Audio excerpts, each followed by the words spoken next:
Assalamualaikum warahmatullahi wabarakatuh. Waalaikumsalam warahmatullahi wabarakatuh. Izin memperkenalkan diri, Teh. Nama saya Aisyah, saya dari Bogor. Izin sharing. Jadi dulu itu saya tuh anak perempuan satu-satunya di keluarga, anak terakhir. Terus ternyata dari zaman di kandungan 7 bulan, ayah saya tuh sering membawa perempuan ke rumah. Terus dan itu baru tahu dari saudara saya. Setelah itu pas kecil, dari kecil tuh di rumah tuh berantem terus ibu sama ayah. Terus pas kejadian berantem itu cuman ada saya, kakak-kakak saya tuh nggak tahu di mana. Nah, saya deket banget sama ayah, sampai ibaratnya selingkuh pun saya diajak. Karena kan saya masih polos ya Ustadz. Pas kecil nggak tahu gitu, kayak ya udah ikut, cuma dikasih tahu jangan bilang sama Umi katanya gitu. Terus saya ngerasa asing sama Umi, sampai pas kecil tuh saya bilang Umi tuh bukan Umi, tapi saya bilang Teteh. Karena saking asingnya saya sama ibu, karena setiap saya bangun tidur tuh Umi udah nggak ada di rumah. Saya mikirnya ibu sibuk sendiri kayak gitu. Dan taunya Umi tuh sibuk gak ada tuh nyariin bapak karena gak pernah pulang. Jadi dari kecil tuh saya kurang kasih sayang, ibaratnya kayak gitu. Terus udah panjang cerita, ya udah berusaha mengobati luka sendiri gitu Ustadz. Dari kenangan-kenangan masa lalu yang ya ibaratnya, makanya saya tuh lebih nggak betah di rumah gitu. Lebih baik mondok gitu di mana. Pokoknya rumah tuh kayak bukan tempat ternyaman. Dan taunya ternyata bapak itu bawa selingkuhannya, bawa jalan belanja ke mall sama anak-anak selingkuhannya. Sedangkan di situ posisi saya masih lagi di pondok gitu. Tiba-tiba pulang ke rumah dapet info kayak gitu. Orang mah bahagia gitu sama keluarganya. Saya terus-terusan dari dulu kayak gini gitu Ustadz gitu. Sampai dari situ habis maghrib malam takbiran saya lari mau ngelabrak ke rumah selingkuhannya itu. Karena saya udah gak kuat kan Ustadz gitu. Kayak capek udah menjadi anak perempuan sendiri, kayak susah gitu. Aisyah bingung mau jawab, kayak emang gak ngerasain gitu. Aisyah punya trauma sebesar itu gitu Ustaz. Boro-boro mau nikah, trauma ini aja belum sembuh gitu. Susah percaya sama orang gitu. Apa yang mau Aisyah sampaikan kepada ayah jika kemudian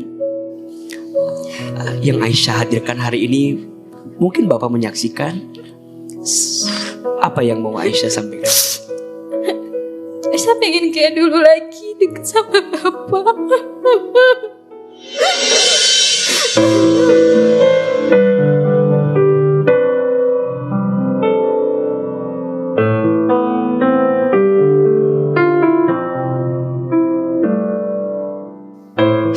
Sekedar nanya makan pun gak pernah sekarang.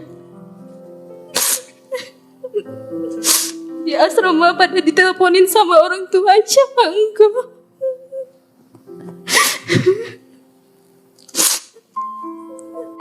Baik, Masya Allah, Tabarakallah, Subhanallah, Alhamdulillah. Bunda, inilah yang sering Ahilman sampaikan ya. Ternyata sikap ayah itu akan jadi sesuatu yang dilihat oleh anaknya di waktu yang akan datang, betul? Ayah itu pemimpin keluarga. Ayah itu role model, portofolio terbaik, teladan di keluarga. Dia pemimpin. Maka apa yang ditampilkan olehnya benar-benar akan ditiru, dilihat oleh anaknya. Maka belajar jadi ayah yang baik untuk semua para ayah, termasuk ini nasihat juga buat Ahilman. Merasakan sekali bagaimana perasaan Aisyah. Semoga ada kesempatan untuk bisa bicara langsung dengan ayah, dengan Umi. Kadang kita butuh mengungkapkan perasaan. Karena semakin dipendam semakin sakit. Maka dalam Islam, Katakan. Walaupun yang dikatakan itu sakit. Sampaikan. Walaupun yang disampaikan itu mohon maaf, mungkin akan sakit. Balighu anni walau ayat. Sampaikanlah walau satu ayat, walau satu kalimat. Jangan diem. Ngobrol. Komunikasi. Yang ada masing-masing merasa aman, padahal gak aman. Betul? Islam mengajarkan kepada kita untuk bicara dari hati ke hati. Fi qulubihim maradun fazadahumullahu maradha. Di hati mereka ada sesuatu yang dipendam rasa sakit. Dan rasa sakit di hati akan menambah penyakit-penyakit yang lainnya. Maka Kak Aisyah, semoga Allah kuatkan kakak dengan segala keadaan ini. Jangan sampai setelah sakit karena ayah kemarin harus hadir laki-laki yang menyakitkan hati lagi. Jangan. Semoga Allah ganti semua sakit dengan rasa sembuh dari orang yang Allah kirimkan di waktu yang akan datang. Amin. Ya Rabbal Alamin. Kok bisa gitu ayah ngelakuin kayak gitu, sedangkan Aisyah tuh anak yang dipengen-pengen, tapi kok ayah ngelakuin ini. Itu sih yang berat. Mau ngucapin makasih sih buat Umi gitu, udah ada sampai di titik ini, udah muatin gitu, udah berusaha kuat ngejalanin ini semua gitu. Jujur salut banget sama Umi. Alhamdulillah sih udah terjawab tadi dari Ahilman, terus ngerasa agak tenang juga gitu. Terus insya Allah nanti kalau pulang mau dikomunikasiin sama Umi sama Bapak gitu, apa yang selama ini Aisyah rasain gitu, biar mereka juga tahu. Assalamualaikum warahmatullahi wabarakatuh. Bismillahirrahmanirrahim. Ustadz, saya mau cerita. Saya seorang istri dari satu orang anak. Saat sebelum ada anak saya, rumah tangga saya tuh begitu harmonis. Namun, semua berubah ketika anak saya telah lahir, Ustadz. Saya saat hamil, suami saya sudah jarang memberi nafkah batin. Alasannya karena kasihan adiknya. Padahal dokter sendiri yang merekomendasikan untuk sering melakukan hubungan supaya bisa lahir normal. Qadarullah, ternyata anak saya harus lahir dengan sesar. Waktu setelah nifas, suami saya tidak memegang saya sama sekali, Ustadz. Alasannya karena kasihan dengan bekas jahitan sesar. Padahal menurut saya, Ustadz, saya sudah baik-baik saja. Saya juga sering melihat suami saya menonton, video dewasa. Hati saya terasa sakit, Ustadz. Dan bahkan suami saya juga sering bercerita tentang masa lalunya. Dan aibnya kalau suami saya itu sebelum menikah dengan saya, sering tidur di apartemen bersama wanita, melakukan hubungan layaknya suami istri. Saya hanya terdiam, Ustadz, dan menghela nafas. Akibatnya, semua itu saya menjadi insecure, minder, dan juga canggung kepada suami saya, Ustadz. Bahkan, suami saya sering melukai hati saya dengan perkataan yang membuat saya sakit hati. Mohon maaf, seperti contoh nih, Ustadz. Dia menghina bagian intim saya, dan lain sebagainya. Padahal saya seorang istri yang menjaga kebersihan badan saya, Ustadz. Pertanyaan saya, Ustadz, bagaimanakah cara untuk menerima perlakuan suami saya? Apakah saya boleh untuk tidak memaafkannya, sedangkan saya masih sangat mencintainya? Tetapi jika diingat-ingat, hati saya sangat sakit, Ustadz, dan merasa tidak dihargai. Terima kasih, Ustadz. Baik, Bunda. Ada beberapa keadaan yang harus dipahami oleh seorang suami dari kondisi lemahnya seorang istri. Yang pertama, istri itu sangat merasa lemah ketika sedang mengandung. Iya apa iya? Dua, istri itu sangat merasa lemah ketika baru melahirkan. 3, istri itu sering merasa lemah ketika suaminya jauh bersamanya. 4, istri itu sangat merasa lemah ketika kebaikannya tak dihargai oleh pasangannya. Iya apa iya? Perempuan itu tidak diciptakan dari tulang kepala, karena dia bukan untuk disanjung dan dipuja. Perempuan tak diciptakan dari tulang kaki, karena dia bukan untuk dicaci maki dan dihinakan dalam hidup ini. Tapi perempuan diciptakan dari tulang rusuk sebelah kiri dekat ke jantung hati, karena posisinya untuk dicintai dan dihormati.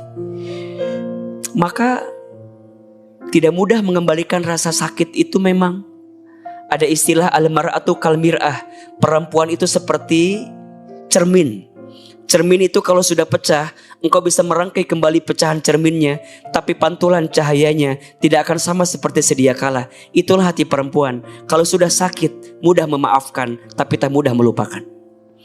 Rumah tangga itu rumit. Kalau sederhana, rumah makan.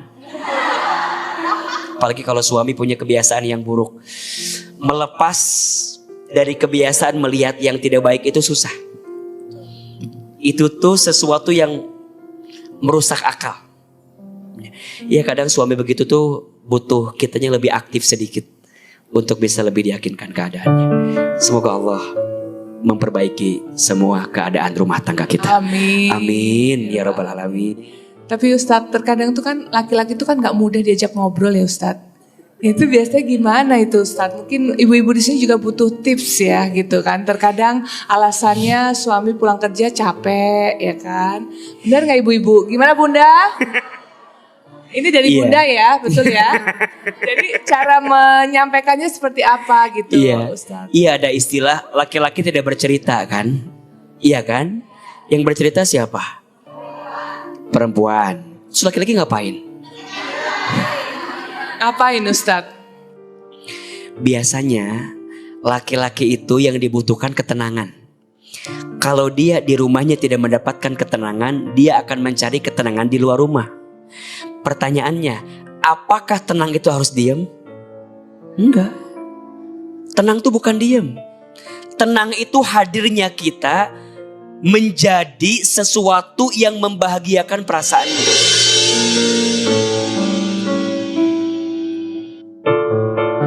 Maka Nabi ditanya, siapakah istri yang paling baik? Ada 4. 1, istri yang ketika dipandang menyenangkan hati suaminya. Berarti Bunda jadi istri kudu disenengin sama suami. Kudu dandan cantik di depan. Kan Bunda sekarang cantik semua kan? Nih lagi ngaji. Di rumah begini nggak?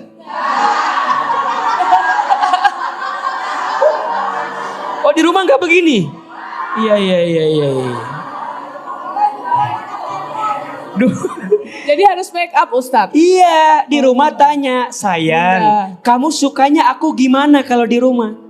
Kalau dijawab suka semua Ustadz? Gimana? Kalau dijawabnya suka semua? Iya kata dia, aku mah sukanya kamu pakai begini. Bunda pakai. Aku sukanya kamu nggak pakai. Bener. Boleh nggak istri bilang gitu sama suami? Tanya, kan suami kadang-kadang suka nggak jelas kan? Tanya. Udah tapi dia nggak jawab. Ya udahlah, doain aja kalau begitu. Ajak ngobrol, pancing. Insya Allah. Assalamualaikum warahmatullahi wabarakatuh. Waalaikumsalam warahmatullahi wabarakatuh. Nama saya Dea. Maaf ya, jadi sedih. Ya, Ibu Dea gak apa-apa sok. Berapa tahun yang lalu saya pernah difitnah oleh keluarga adik kandung saya. Bahkan disebarluaskan di sosial media dengan kata-kata kasar. Tapi saya tidak melawan, diam. Sampai berapa tahun saya diamkan. Setelah itu saya dapat ujian lagi. Saya ditinggal suami menikah lagi. Saya sudah berapa tahun ini saya diam, dan berpisah. Lalu setelah itu adik saya datang kembali untuk meminta maaf. Saya maafkan. Baru setahun ini sudah memaafkan. Anak saya masuk pondok dan sama masuk pondok dengan anak adik saya. Setelah di situ anak saya dibully oleh adik saya, dimarahin di depan umum.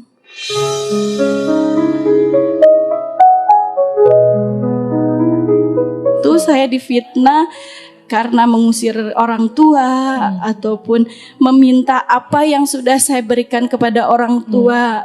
Itu disebarluaskan di sosial media, bahkan mengata-ngatain saya, bahkan nama saya pun disebut di sosial media. Disebut dengan jelas gitu ya. Dengan bahwa dia tuh Astagfirullahaladzim. dia tuh nggak tahu diri.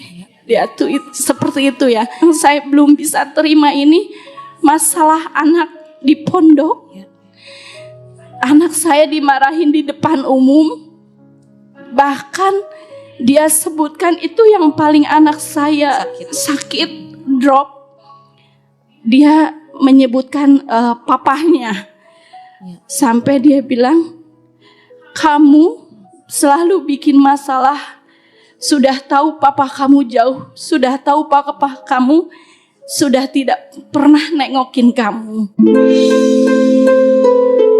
Dia nangis. Saya tanya, kenapa nak? Saya dimarahin lagi Mi sama tante. Apa yang kamu buat sakit hati? Aku dibilangin, papa aku jauh. Papa gak pernah nengok aku. Papa gak pernah peduli sama aku. Aku selalu dibully Mi. Karena sempat waktu SD itu dia sempat dibully juga di sekolah SD-nya. Papa kamu cerai. Mami kamu cerai. Kamu udah gak mampu bayar SPP lagi. Sampai disebutkan begitu. Apa sikap saya Pak Ustadz untuk menjauh dan memblok adik-adik saya itu apa salah? Karena sudah bertahun-tahun saya sudah difitnah dan menyakiti saya dan anak saya. Tapi saya belum begitu bisa membuka hati untuk mereka. Apa saya salah menghindari mereka? Bunda, pertama yang harus kita pahami, tidak akan mungkin kita bisa selamat dari penilaian manusia. Akan ada saja orang yang melihat kita dengan sudut pandang yang berbeda, yang mungkin bisa menyakiti kita. Maka dari sinilah kita belajar ya, bahwa jangan terlalu menggantungkan hidup kita terhadap penilaian manusia. Ada dua hal yang tidak akan pernah habis dalam hidup kita. Satu, rahmat kasih sayangnya Allah kepada kita. Yang kedua, penilaian manusia kepada kita. Sekarang, mana yang mau kita kejar? Rahmatnya Allah atau penilaian manusia? Rahmatnya Allah. Maka AA tegaskan kepada bunda semua, andai pun setiap orang membenci kita, andai pun setiap orang mau menjatuhkan kita, tidak akan bisa terjadi kecuali atas izin Allah. Begitu sebaliknya, andai pun semua orang ingin memberikan manfaat kepada kita, ingin bantu kita, ingin nyenengin kita, tidak akan pun mungkin terjadi kalau tanpa izin Allah. Maka bunda, pemirsa Trans TV, belajar ya untuk tidak terlalu menyandarkan hati kepada penilaian manusia, karena pasti akan ada saja manusia yang tidak menyukai kita. Yang kedua, apa sikap terbaik yang harus kita hadirkan ketika orang menyakiti kita, tentu sikap terbaiknya adalah memaafkan. Itu yang Allah perintahkan. Quran surat Al-A'raf ayat 199. A'udzubillahi minasyaitonirrajim. Khudil afwa wa'mur bil urfi wa'arid anil jahilin. Perhatikan. Dan jadilah pemaaf. Dan perintahkanlah mereka untuk berbuat baik. Dan menghindarlah dari orang yang berbuat kebodohan. Berarti ada levelnya. Kalau bisa maafin, syukur-syukur tetap berbuat baik. Kalau bisa, nggak bisa atas gampang itu. Maafin. Terus harus gimana? Mungkin yang ketiga, menghindarlah dari orang-orang yang selama ini membuatmu sakit. Berarti dari situ AA memahami, bisa memaafkan walaupun belum bisa melupakan. Boleh menghindar? Boleh, dengan catatan bukan karena benci, tapi karena ingin menjaga hati agar tidak tersakiti yang kedua kali. Teteh tetap siapkan ruang hati dan doakan semoga Ade yang mungkin pernah menyakiti kita, semoga Allah lembutkan hatinya. Dan kita juga yang pernah disakiti, semoga bisa memaafkan orang lain. Ternyata pas saya bawa ke dokter itu lambung. Jadi dia stres, dia tertekan. Jadi selama di pondok itu dia tertekan karena sama adik saya ini. Saya pikir udah selesai di situ juga. Karena saya kan tidak mau melawan. Bukan saya takut sih sebetulnya. Tapi saya menghindari karena ini saudara saya. Ini keluarga saya, itu adik saya. Saya sudah mengalah. Apa yang membuat luka hati kamu, nak? Itu kan kalau psikolog. Aku nggak mau mami papi aku tuh cerai. Saya terpaksa telepon papanya setelah berapa tahun tidak ketemu. Saya telepon, saya komunikasi. Saya kirimin foto videonya yang di psikolog itu. Akhirnya ya kadarullah memang harus kejadian dulu ya. Papahnya datang untuk nemuin dia, untuk terapi dia lah gitu. Sedikit agak lega, udah enggak ya intinya sih udah lega lah ya. Ada motivasi dari Ustadz gitu. Assalamualaikum warahmatullahi wabarakatuh. Waalaikumsalam warahmatullahi wabarakatuh. Salam kenal, nama saya Thalita Curtis. Kalau dari tadi saya dengerin Pak Ustadz, Teteh, semuanya itu berkaitan dengan ibu, orang tua, kasih sayang orang tua gitu yang sangat luar biasa ya. Nah, kalau saya ujian saya dari kecil Pak Ustadz, itu sudah dimulai dari ibu kandung saya yang tidak menginginkan saya untuk lahir di dunia ini. Dan bapak kandung saya yang sampai hari ini saya belum tahu siapa orangnya. Akhirnya saya diangkat dengan ibu angkat saya yang kemudian juga bercerai juga dengan suaminya, dengan bapak angkat saya. Mungkin saya adalah salah satu anak atau manusia yang kurang beruntung untuk dibesarkan dengan kehangatan atau kasih sayang orang tua. Jadi saya lebih merasa kalau saya tuh selalu gedenya tuh sendiri. Jadi apa-apa kalau saya sedih ya saya nangis sendiri. Kalau saya capek ya saya sendiri karena ibu angkat saya juga sibuk dengan dunianya. Bapak angkat saya juga sudah di luar negeri dari kecil gitu. Dan seiring berjalannya waktu saya sudah dewasa, saya mendapat berita bahwa ibu kandung saya juga masa lalunya tidak baik. Bukan dari wanita yang baik-baik gitu.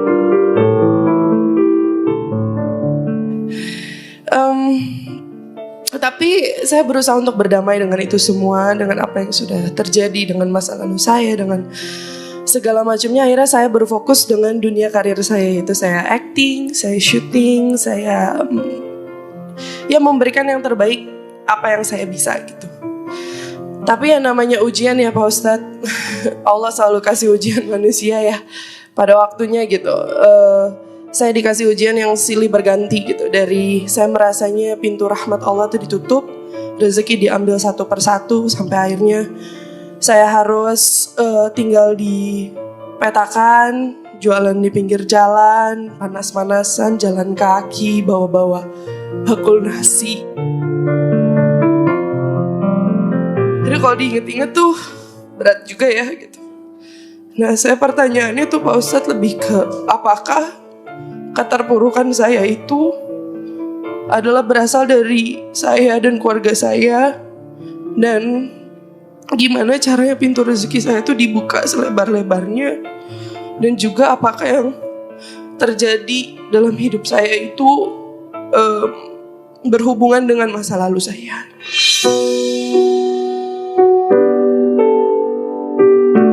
Yang paling aku ingat sih betapa marahnya aku sih sama Allah. Kayak aku sangat marah sampai akhirnya aku ngerusak diri aku sendiri. Aku bergaul dengan pergaulan bebas yang tidak disukain sama Allah, yang dibenci lah sama Allah. Saya bilang sama Allah, ya Allah, aku berserah diri sama apa yang akan terjadi dalam hidupku, apa yang akan datang, apapun itu, saya berserah diri. Saya mencoba menerima apapun yang terjadi dalam masa lalu saya. Saya tidak akan pernah membahas atau menyalahkan siapapun lagi. Saya berdamai dengan semuanya. Dan alhamdulillahirabbil alamin, satu persatu ditunjukkan jalan keluarnya gitu. Bunda, yang pertama kita harus selalu berhusnuzon kepada Allah. Harus selalu berprasangka baik kepada Allah. Ana inda dhonni abdi, sesungguhnya aku sesuai prasangka hambaku. Maka apa yang hambaku sangkakan kepadaku terhadap takdir yang terjadi, itulah juga yang Allah akan hadirkan kepada kita. Perhatikan hadis berikut ini. Rasulullah Shallallahu Alaihi Wasallam bersabda, Inna idhamal jazai ma'a idhamil balai. Sesungguhnya besarnya pahala yang Allah siapkan tergantung beratnya ujian yang kita dapatkan. Wa inna allaha idza ahabba qauman ibtalahum. Dan sesungguhnya Allah apabila mencintai seorang hamba, ibtalahum, Allah akan segerakan ujian kepada hamba tersebut. Faman radiya falahur ridha, wa man sakhita falahus sukhtu. Barang siapa yang ridho, Allah ridho kepadanya.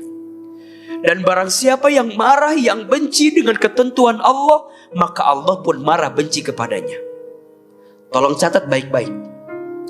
Harta, kedudukan, jabatan, pangkat, kekayaan yang membuatmu jauh dari Allah, laisa ni'mah, itu bukan nikmat.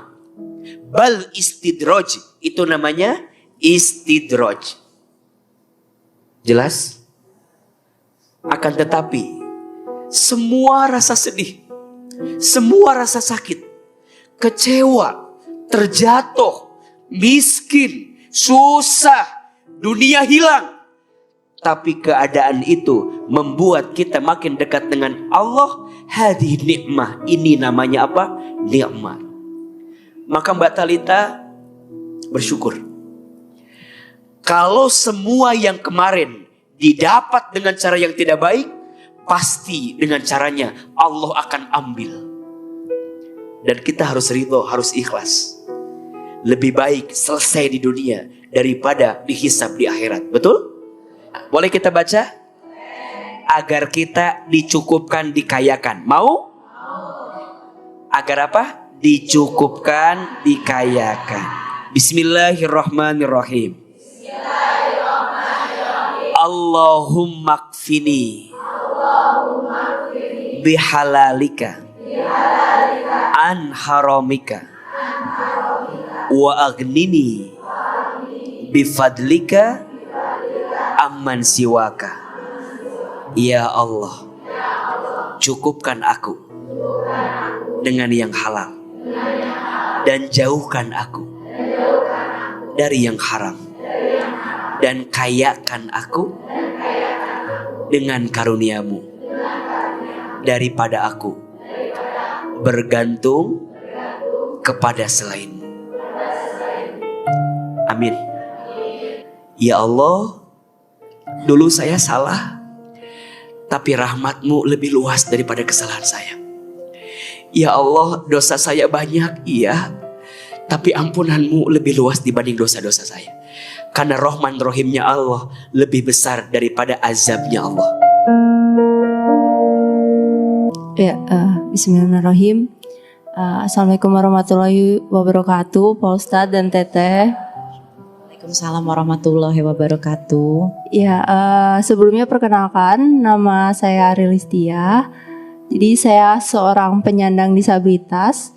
Dan di tahun ini saya sudah 10 tahun menjadi penyandang disabilitas karena kecelakaan lalu lintas. Jadi saya ditabrak sama truk. Jadi kondisi saya, diagnosanya adalah saya multiple fracture. Jadi kaki kanan saya patah, tangan kiri saya remuk, dan tangan kanan saya mengalami brachial plexus injury.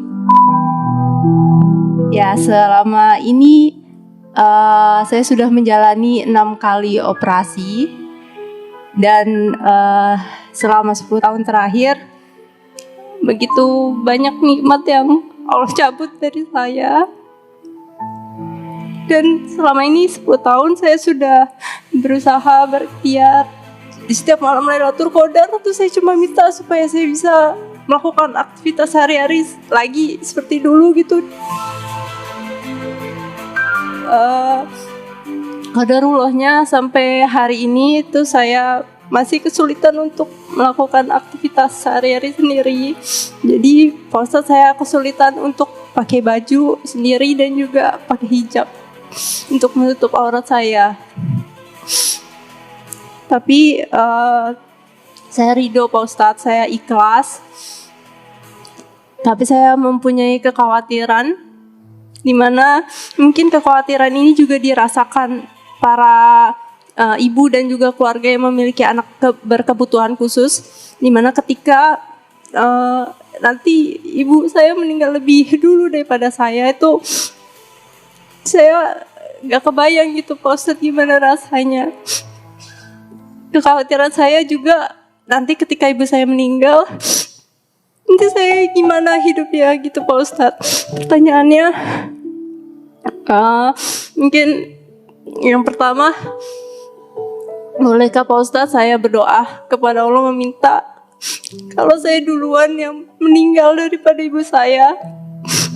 Terus yang kedua, bagaimana menghilangkan rasa kekhawatiran tadi dan merubahnya menjadi prasangka kepada Allah bahwa kedepannya tuh Allah bakal ngurus saya.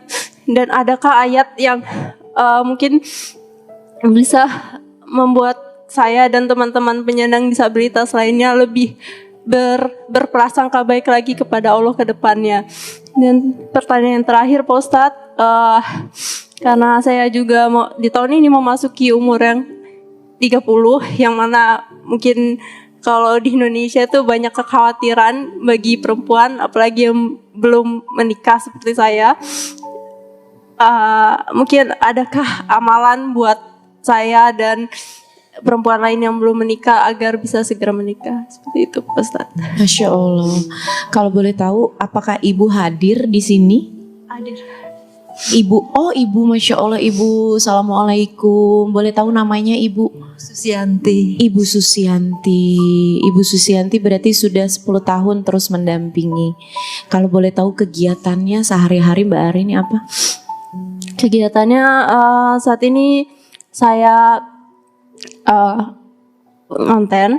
Iya. Dan juga saya baru selesai menyelesaikan studi sarjana saya. Masya Allah. Dan kedepannya mungkin setelah Lebaran saya akan bekerja di suatu perusahaan begitu Pak Ustadz. Masya Allah. Bagaimana awalnya ibu menghadapi keadaan ini? Ya awalnya saya sanggup nggak ya? Saya dari kecil, dari usia 8 tahun, Arinya udah ditinggal bapaknya. Jadi saya menghidupi 3 orang anak. Untuk merawat Mbak Ari, ya saya ikhlas sekuat kemampuan saya.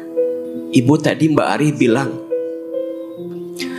kalau boleh, beliau lebih memilih meninggal duluan daripada ibu. Karena menurut beliau sangat menyusahkan ibu selama ini. Apa tanggapan ibu terhadap apa yang Mbak Ari ucapkan? Ya saya bilang perjalanannya masih panjang. Kita harus semangat terus ya. Kita tetap berusaha untuk berobat. Mungkin ya ada rencana operasi lagi, ada rencana.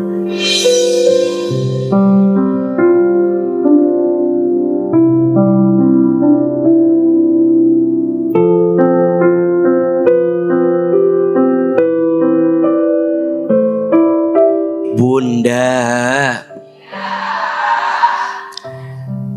satu ayat yang selalu menguatkan saya dalam menjalani hari yang begitu berat.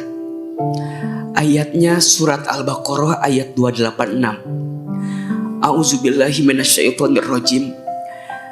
La yukallifullahu nafsan illa wus'aha. Allah tidak akan mungkin membebani setiap hambanya melebihi batas kemampuannya. Maka sekarang siapapun di antara pemirsa, di antara jamaah yang ngerasa hidupnya sedang berat sekali, coba kembalikan kepada ayat yang tadi A bacakan. Kenapa Allah mengujimu seberat itu? Karena Allah yakin kamu sekuat itu. Kenapa saya diberi ujian yang rasanya saya tuh gak mampu ngadepinnya? Iya, kamu anggap gak mampu, tapi Allah yang menentukan segalanya menakdirkan itu kepadamu karena Allah tahu kamu mampu, kamu bisa.